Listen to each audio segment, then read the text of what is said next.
All right, DJ, thanks for the heads up on Airwindows mastering. I've been kind of out of the loop a little bit. So, I saw your comment and I scurried right on over to airwindows.com and reinstalled Consolidated. There it was under Subtlety. At first, I was a little bit curious why he put it under Subtlety and not Utilities, but I think I understand why. Well, it is subtle. I mean, it can be very much not subtle, but I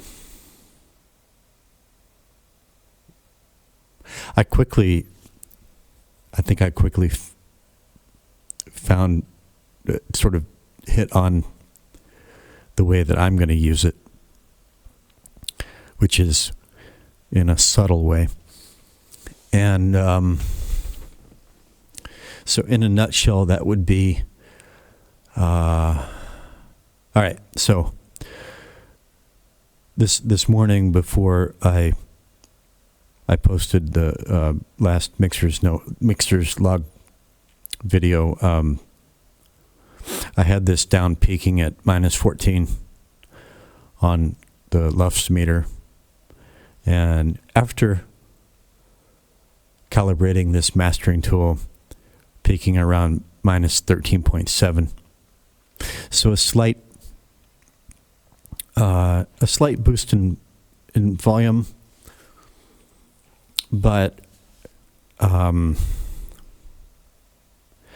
an increased presence and, I guess, level of energy. It feels like it has more energy and more presence to a degree that surpasses what you would expect from a simple 0.3, 0.4 increase in volume. Like if you just moved the volume fader up by that amount, you wouldn't expect that market of a difference. All right, so you can see the settings that I arrived at. So glue starts off, defaults at 0. I've got that up around 50. And everything else defaults to, these other four default to 0.5. Dither defaults to off. I went with Chris's. I don't really know anything about dithers. He recommended just setting it to this one, TPDF wide. I'm going to have to read up on that. That's I keep meaning to do that, and this is yet another reminder. Drive, which is essentially Zoom, which I've been using for a couple of months at least. That mastering distortion, which I normally set at like 0.7. Since this is Zoom, as he described it in the blurb, Zoom applied, how to say, individually yet somehow interdependently among these four parameters. So I took Zoom out of the chain, and I took drive up to what I normally set Zoom at, like 0.7, but it was just too much of something. Too much frazzle. I don't know. Ultimately, I go with my ears, right?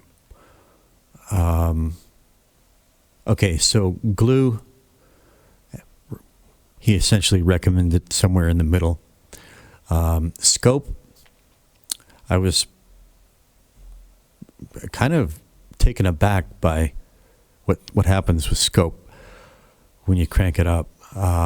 He said it makes it like everything is appearing under a microscope. Yeah. Super fine detail on things. Yeah. But essentially what that means is bringing back a lot of the brightness that I already have tamed, attenuated, darkened. Skronk, that's like a mid-range, high mid-range kind of thing. This is very similar to Stonefire. I mean, it reminds me of Stonefire. It's Kalman filters. It's like an EQ. It kind of acts like an EQ, but it's not an EQ.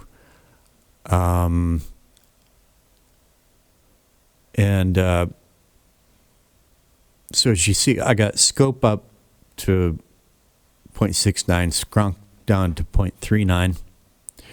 I've always been kind of a smile curve guy when it comes to, EQ. Overall EQ sensibility. Like when I was a kid with the boombox, I was with the EQ faders. I always had mine like a smile. So yeah, scope up, Skronk down a little bit, girth up a little bit. Girth, like the, bass presence. So what I'm going to do is, I'll just hit play and I'll just A/B the mastering plugin. So you can hear what it brings, and then, at least as I've set it, and then I'll crank the knobs a bit. I don't know, maybe you've already checked this out and tried it. I don't know, but this is what I've made of it so far. So here we go. So I'm going to start with it. Let's start with it bypassed, and then I'll kick it in, and then I'll turn it on and off for a little bit. Then I'll twiddle the knobs. Okay.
All right. Never saw this come up in the left meter before. So, okay, peaking at minus 13.5, but I think that's because I was cranking scope and skronk and girth, and that probably drove it up a couple of points, a couple of tenths of a point or whatever. But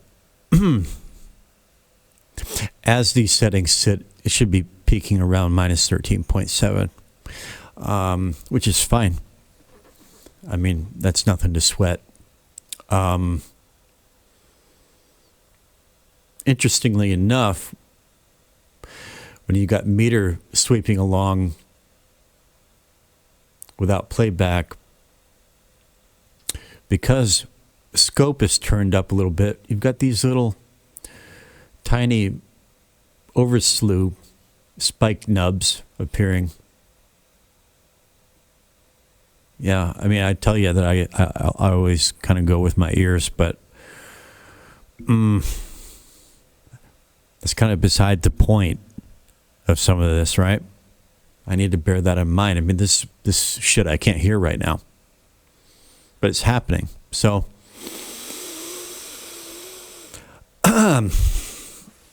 yeah, I don't know. It's just my initial take.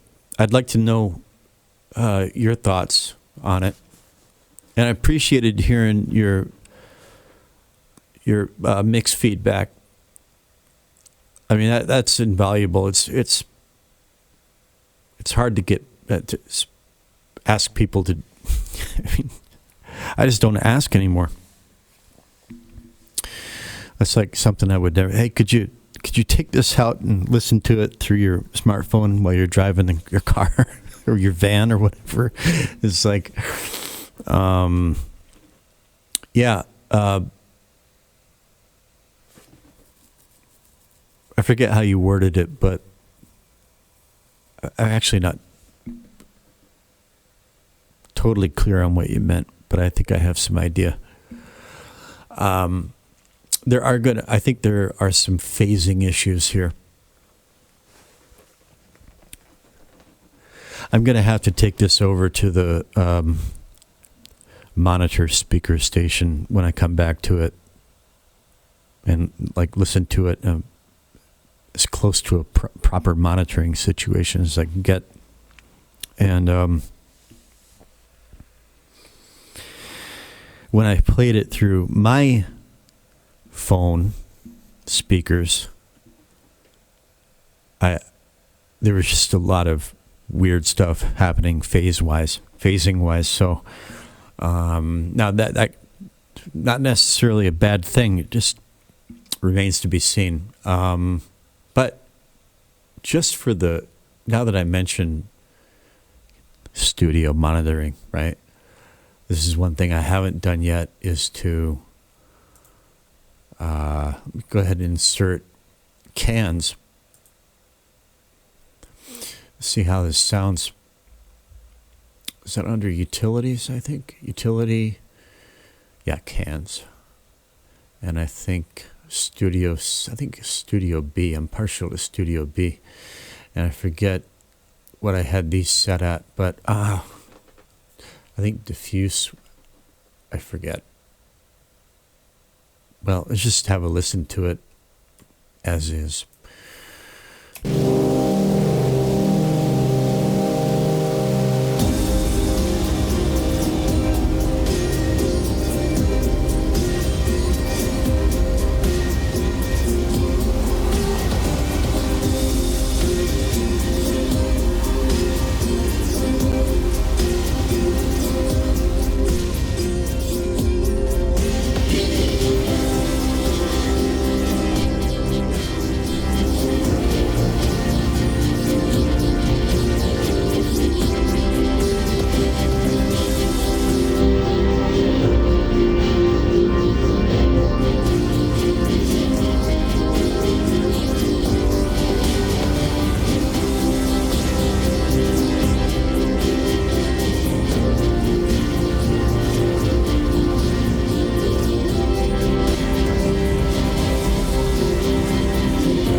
man. Sounding.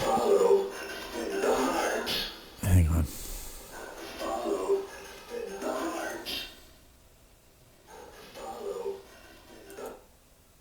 Yeah, this sounds about as I expected. I don't know. Maybe I'm getting into, if it's not so good, maybe it's a rut, or if it's good, maybe it's a positive workflow. But definitely it's a workflow that I've gotten into, and I've, in my opinion, especially like road testing it in the car and through other systems, I've been getting pretty consistent results. So this mastering tool, I don't know. I'm just looking at it kind of like to